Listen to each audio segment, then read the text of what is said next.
And so if I looked at the mission of Christ, I'd say Jesus was about submission to the Father. He was about sacrifice in regards to his mission on earth. And he was about salvation. And so I'm going to make the argument this morning in the text that Jesus gives us then, when he says, okay, you want to be my followers? You want to come after me? Then here's what that should look like. And to come after me means you want to attach yourself to me. You want to be a disciple of mine. You want to come underneath my lordship. Then here's the mission for you. And I'm going to argue the mission of Christ is the mission of the church. And we are the church. And therefore the mission that we see in Jesus is the same mission we have for us. And so our lives should be marked by submission. They should be marked by sacrifice. And they should be marked by salvation.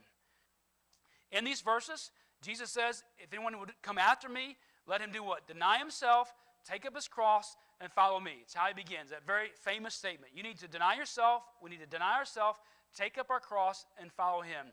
And so to deny oneself means that we no longer allow ourselves to be in control, right?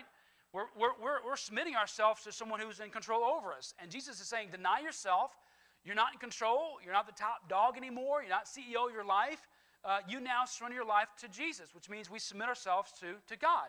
We submit ourselves to Jesus as Lord over our lives. Jesus says, deny, take up the cross, and follow after Jesus. All those three words in one way could be wrapped up in submit ourselves fully to him.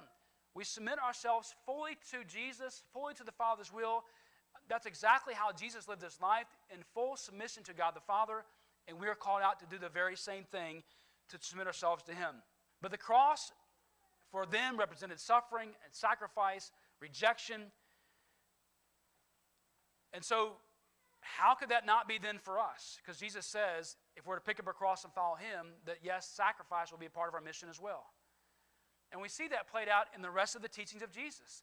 After Jesus was gone, he sent back the Spirit of God, and he allowed the Spirit to work through man to record more Scripture. And throughout Scripture, we see that suffering and sacrifice is a part of the calling of God on our lives. Listen to just a couple words here by Jesus in this text. He says, for whoever would save his life will lose it. If we stay in control, if we don't submit to Christ, we think we're in control, we'll actually lose our lives. But whoever loses his life, we surrender control, will save it.